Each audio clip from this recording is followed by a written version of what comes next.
Hi, cool cats. Greetings to you from quarantined El Cajon. Today, I'm going to be reading one of Max's favorite stories, and as a special guest, we have Max. He came home from Armenia so that he could be safe from the coronavirus also, and so I'm going to be reading to him and to you one of his favorite books, The Pickle Chiffon Pie by Jolly Roger Bradfield. A long time ago, there was a fat little king who ruled over the land as far as he could see in every direction. He was very wise, and his kingdom was a happy one.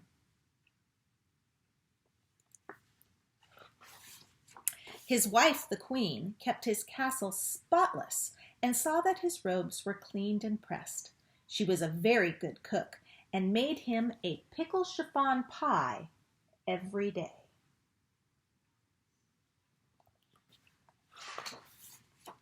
But everybody has problems. The king had a daughter. Oh, she was very nice and did whatever he told her to.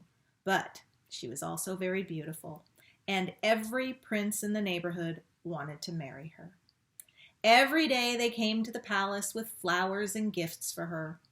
And to be polite, she would ask them all to stay for supper. And that meant there would be less pickle chiffon pie for the king. That was his problem. Finally, one day, the king decided that his daughter should marry one of the princes. Then, at least, there would be fewer people at the dinner table each night. He called for the 3 nicest princes and told them that they would be put to a test, and the winner could marry the princess.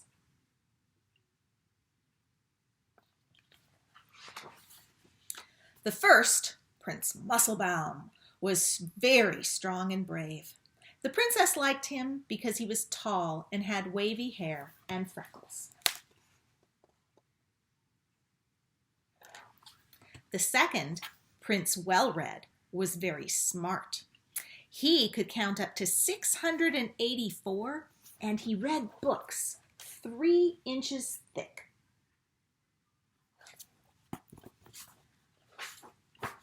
The princess liked him too, because he read beautiful stories to her, and sometimes played music under her window at night.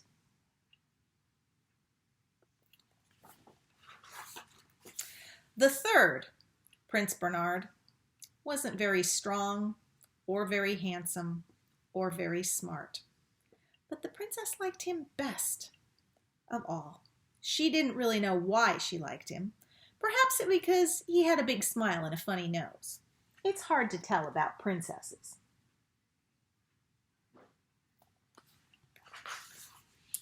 The king told the 3 princes this: "You will each go into the huge forest at the edge of the kingdom for 3 days. As you know, it is full of gazoos, fairies, dimdoozles, and all sorts of unusual things. The one who brings back the most unusual, the most marvelous, the most wonderful thing may marry the princess. Now remember, be back in 3 days."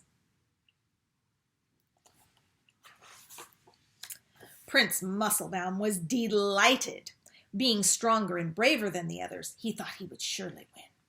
With a shout, he jumped onto his horse and galloped off in the direction of the forest. At first, he didn't see anything unusual. Just a few small dragons, a troll peeking out of a tree, a medium-sized giant. The usual sorts of things one sees in a forest.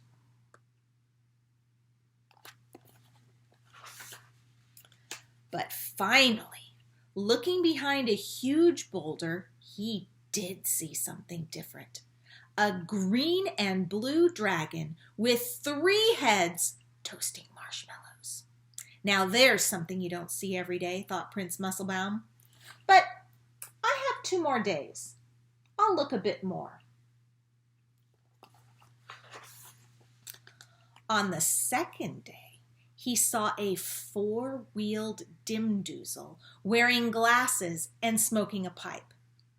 Now there's something different, thought Musclebaum. I've never seen a dimdoozle smoking before, but have one more day. I'll look a bit more. On the third day, he saw something really different. A huge lion juggling 6 cans of root beer soup. He was wearing a velvet vest and roller skates. "This must surely be the most wonderful thing in the whole forest," cried Prince Musclebaum. Bravely, he grabbed the lion's tail and started dragging him back toward the castle.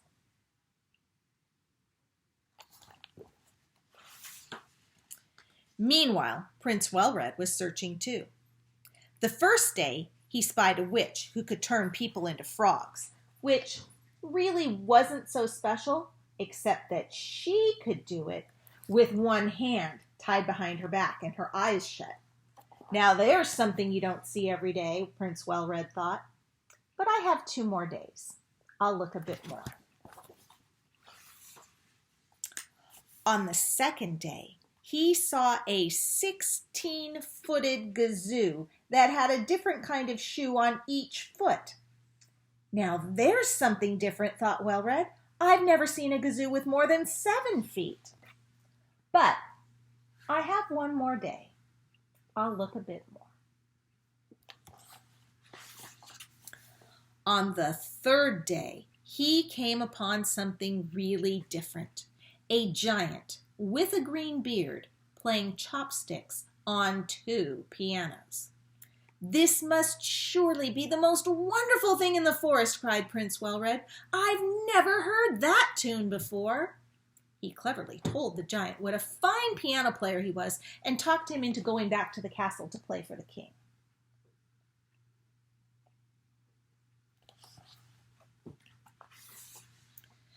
Now, let's not forget Prince Bernard.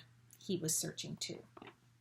On the first day, he met an ogre so ugly that he scared the leaves right off the trees. Now there's something you don't see every day, thought Bernard, but he might frighten the princess if I brought him back. I have 2 more days. I'll look a bit more. On the second day, he discovered a tiny house tucked behind a tree.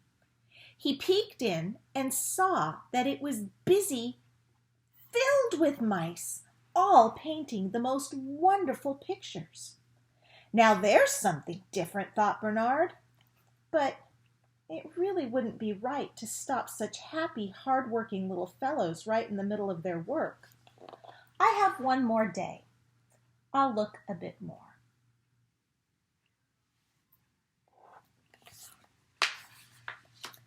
On the third day, he saw something really different. A 3-nosed snozzle with fuzzy ears and an orange polka dot necktie. And it was busy making a pickle chiffon pie. "This must surely be the most wonderful thing in the whole forest," he cried. "I thought the queen was the only one who could make pickle chiffon pie. Oh, the king will be so happy." And with that, he grabbed the snozzle's necktie and started leading it back towards the castle. Prince Bernard had never been happier.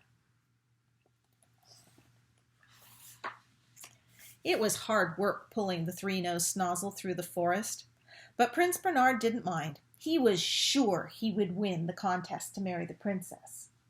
But he wasn't quite so happy when he saw how sad the snozzle looked.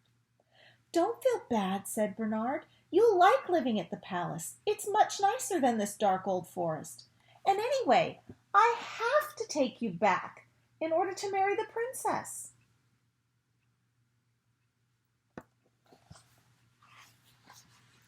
Then Bernard noticed several tiny snozzles peering out from behind the trees.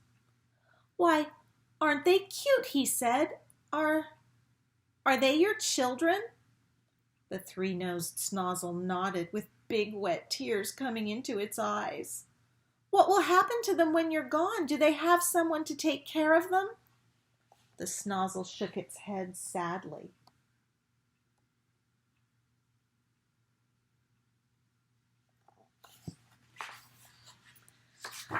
Prince Bernard sat down on a log to think. He thought of his love for the princess. He thought of the Snozzle's love for its children. And for a long time, it was very quiet and still in the forest. Finally, with a sigh, the prince let go of the Snozzle's necktie and watched it scamper off. Then he turned and walked slowly towards the castle. His 3 days were up.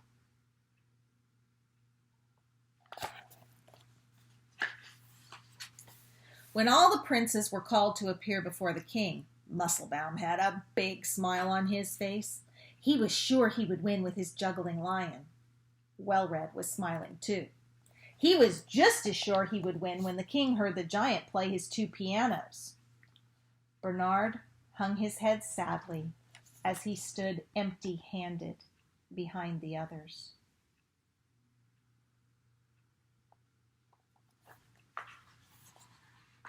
The king was delighted with Musclebaum's lion. "Wonderful!" he cried as the lion juggled 23 apples and a bottle of ketchup.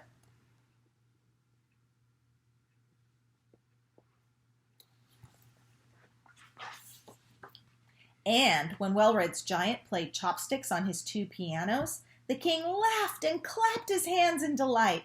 "How wonderful!" he cried. "So unusual!"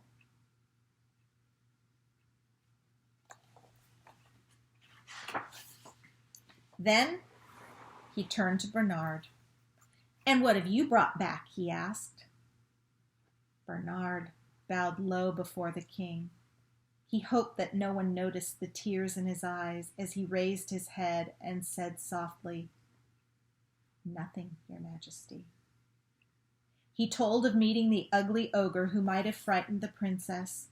He told of seeing the amazing mice whose painting he could not bring himself to interrupt.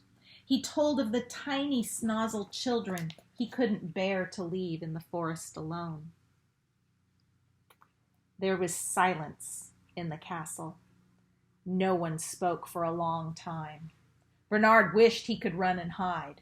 Everyone was looking at him, all except the princess and the queen. They were whispering to the king.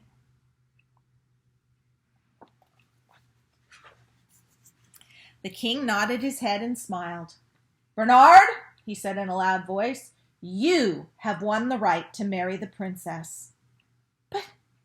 But why, Your Majesty? I didn't bring back anything." "Oh, yes, you did, my son," the king said. "You brought back a story of kindness and love and consideration for others. Truly the most wonderful thing at all. You will make a fine husband for my daughter."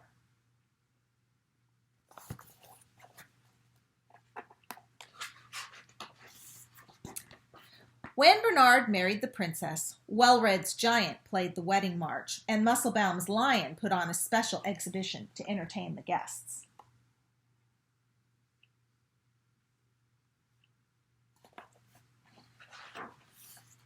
And guess who sent Bernard and the princess the biggest pickle chiffon pie anyone ever saw for a wedding present? That's right, the 3-nosed Snozzle with the fuzzy ears and the orange polka dot necktie.